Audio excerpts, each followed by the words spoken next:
اللہ والوں کی نسبت بہت اچھی بات ہے۔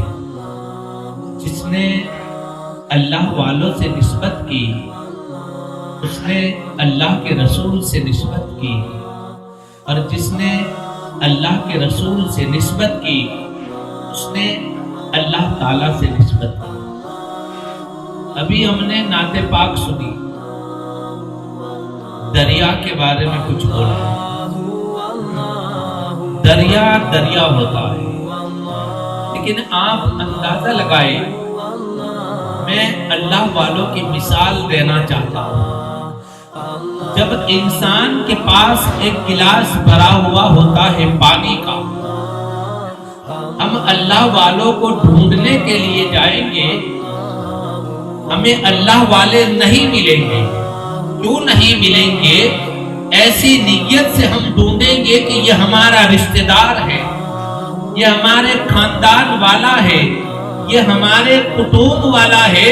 اگر ایسی نیت سے تم ڈھونڈنے کے لیے جاؤ گے تو کبھی اللہ والا ملے گا نہیں۔ لیکن میں آپ کو بتانا چاہتا ہوں، ان کو ڈھونڈنے کے لیے کون سی چیز کا ہونا ضروری ہے، کس کی نسبت کا ہونا ضروری ہے، کیسی محبت کا ہونا ضروری ہے۔ بھلے چاہے ہمارا رشتہ دار ہے، ہمارے کٹنب قبیلے والا ہے، لیکن میں آپ کو بتانا چاہتا ہوں، اسی گلاس کے اندر ہم انگلی ڈال کر کے دیکھتے ہیں، اس میں سے پانی نکلتا ہے۔ وہی پانی اگر ہماری انگلی سے گرتا ہے، اس کو ہم سمجھ لیتے ہیں یہ پانی کا قطرہ ہے، اس کو ہم سمجھ لیتے ہیں یہ پانی کا قطرہ ہے۔ اسی طرح کٹوم کے اندر دیکھا جائے، قبیلے کے اندر دیکھا جائے، یہ ہمارا رشتہ دار ہے، کیونکہ ہم نے رشتہ داری کی نگاہ سے دیکھا ہے تو رشتہ دار ہی نظر آئے گا۔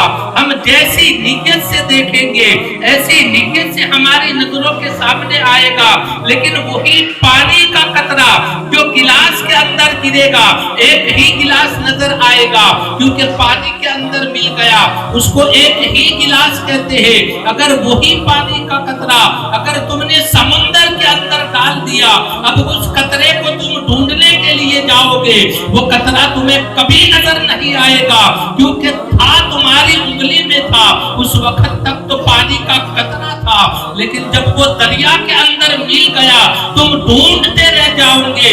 اب اس کا کیا نام دو گے؟ نہ اس کو تم پانی کا گلاس کہہ سکتے ہو، نہ کوئی پانی کا قطرہ کہہ سکتے ہو۔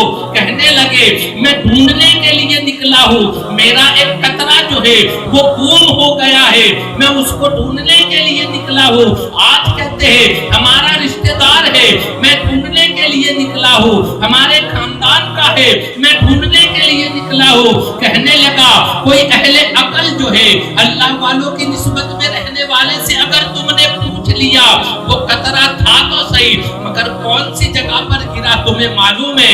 بولے قطرہ تو تھا، لیکن وہی قطرہ سمندر کے اندر گر گیا ہے۔ کہنے لگے گا اب تمہارا ڈھونڈنا بیکار ہے، تم کسی بھی حالت میں ڈھونڈ نہیں سکتے۔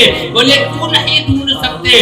بولے تھا تو قطرہ اب سمندر میں مل گیا ہے، وہ بھی سمندر بن گیا ہے۔ تم قطرہ سمجھ کے ڈھونڈنے کے لیے جاؤ گے، وہ قطرہ تمہیں نہیں ملے گا، کیونکہ اللہ پاک نے تھا تو قطرہ مگر دریا میں ملا تو اللہ پاک نے اسے دریا بنا دیا۔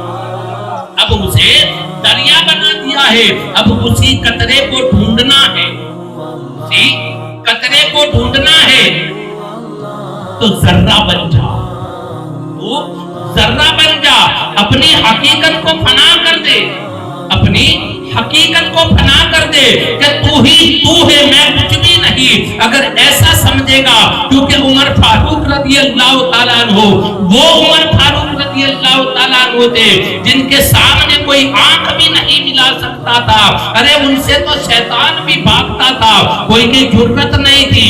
وہ عمر فاروق رضی اللہ تعالیٰ عنہ اتنے بڑے پائے کے صحابہ کرام تھے جن سے کوئی آنکھ نہیں ملا سکتا تھا، لیکن وہی عمر فاروق رضی اللہ تعالیٰ عنہ میرے آقا کو قتل کرنے کے لیے آئے، اور میرے آقا کا جلوہ دیکھا، میرے آقا کا چہرہ دیکھا، پانی پانی ہو گئے، میرے آقا کے قدموں میں گر گئے، اپنی اپنی حقیقت کو جو ہے انہوں نے فنا کر دیا، نبی کے قدموں پر نچھاور کر دیا، تو وہ عمر فاروق رضی اللہ تعالیٰ عنہ قطرہ بن کر کے آئے تھے، میرے آقا کی غلامی کو اختیار کر لیا، تو وہ عمر فاروق رضی اللہ تعالیٰ عنہ جن کا مرتبہ اتنا بڑا ہوا، میرے آقا نے فرمایا جب تک عمر فاروق دنیا میں رہے گا وہاں تک اللہ تعالیٰ جہنم کو تالا لگا دے گا، جہنم کو تالا لگا دے گا۔ وہ عمر فاروق رضی اللہ تعالیٰ عنہ نے نہیں سوچا کہ میں بھی قریش خاندان کا ہوں، اللہ کا نبی بھی قریش خاندان کا ہے، یہ نہیں سوچا۔ ارے سیدنا صدیق اکبر رضی اللہ تعالیٰ عنہ ان کے تو داماد تھے میرے آقا، لیکن کبھی بھی داماد کہہ کر کے نہیں بلایا، جب بھی بلایا تو یا رسول اللہ کہہ کر کے بلایا، جب بھی بلایا یا رسول اللہ کہہ کر کے بلایا۔ تو آپ اندازہ لگائیے اس سے جو نسبت ہو جاتی ہے، بھلے چاہے قطرہ ہوتا ہے لیکن سمندر کے اندر مل جاتا ہے، اللہ تعالیٰ اسے بھی دریا بنا دیتا ہے۔